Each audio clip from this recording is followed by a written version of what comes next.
Hey everybody, this is Terry Maben of Sticks and Spirits Cigar Club. Last video, we talked about how to punch or cut your cigar. So what's next? It's time to light it. And we're going to talk about just how you can go about doing that in just a moment.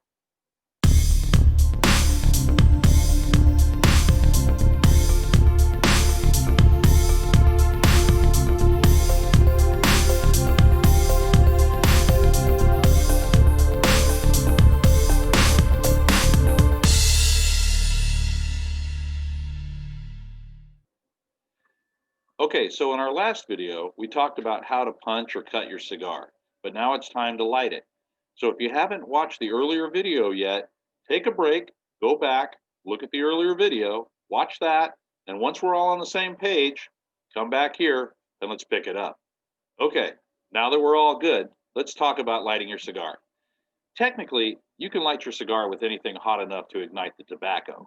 I've seen just about everything online from hot gun barrels to welders. But since most of us won't see those as everyday options, let's talk about the most common and, in my opinion, best ways to light that stogie. So the most common way to light your cigar these days is a lighter. And there's many brands and types, with the most common being the butane torch. Whether it's utilitarian or elegant in appearance, all butane torches use highly filtered butane as fuel.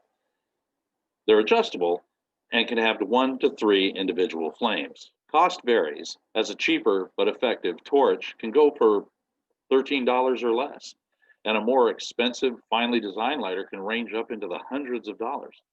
I recommend you start cheap until you find one you can't live without and you're willing to shell out a little cash for. The butane used is a clean fuel, so it doesn't introduce pollutants into your cigar. But you have to be careful not to actually burn your cigar. You got to remember this is a torch and it burns way hotter and has a more forceful flame than your common everyday Bic. So let's talk about Bic lighters for just a second because I want to dispel a myth. You can actually light your cigar with a Bic lighter. Bic lighters are filled with isobutane, which is very similar to regular butane, and it actually burns cleaner.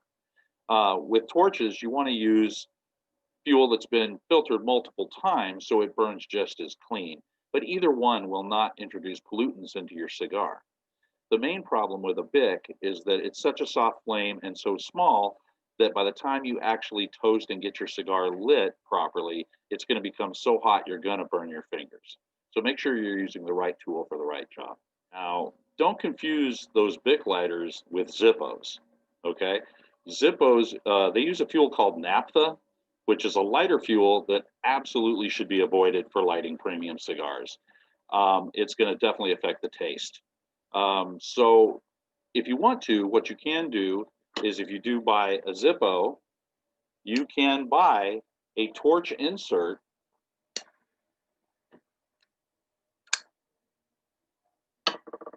to use to light your cigars. This will be filled with butane. And if you like the feel of a Zippo and you like flipping the top open and back, I personally like this cigar for when I'm playing golf. It lays flat in my pocket. I don't have to worry I'm going to sit down wrong and ignite anything I don't want to. And I just like the feel of it. So those are fairly inexpensive. It's about a $15 insert for the Zippo, and it converts it to a torch flame. So again, remember, it's a torch, not a soft flame lighter. To toast your cigar, hold the lighter far enough away from the foot so the flames don't actually touch the cigar and the heat warms the end of the cigar without lighting it on fire. Move the lighter around. Turn your cigar to ensure even warming, and when it's properly toasted, the edges of the wrapper should be burned back slightly and the entire face of the cigar has been heated. Place the cigar into your mouth and take a draw. Turn the cigar so you can see the face of the foot and blow softly to make the end glow. Look for any spots that you missed with the lighter and touch them up.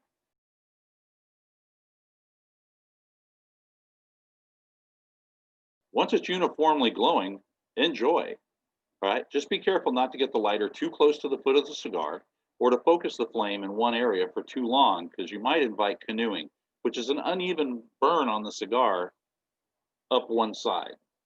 Sometimes that can be corrected with a little bit of a touch up around the area, but you want to try to avoid that. Make sure you have a nice, uniform, even heating on the end of the cigar. Watch your draw, check your burn line, make sure it's moderately straight around the cigar. If you start pulling up the sides, it could be because you made a mistake on lighting. It could also be a construction issue. So that's lighters. But what other alternatives are there? Well, let's go with the old standby, sulfurless matches. You want to use sulfurless matches because they're a nice alternative. They don't impart the sulfur smell like regular matches do. Uh, they're a little harder, at least to me, for toasting a cigar, but I know a lot of guys that use matches exclusively and they're really good at it. But you may find that, it's a little more difficult. You can usually find these at your favorite brick and mortar. A lot of them will throw their name on it. There's a shout out to Executive Melbourne. Uh, these make nice little collectibles if you're into that kind of thing. If you like bringing back souvenirs from your travels, you visit a new lounge. If they've got matches, you might want to grab some, just bring them back.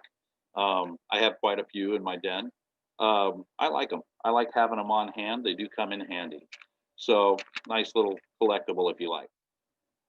Okay, so another option, it's a little less common, but I personally think it's very classy, is the Spanish cedar spill.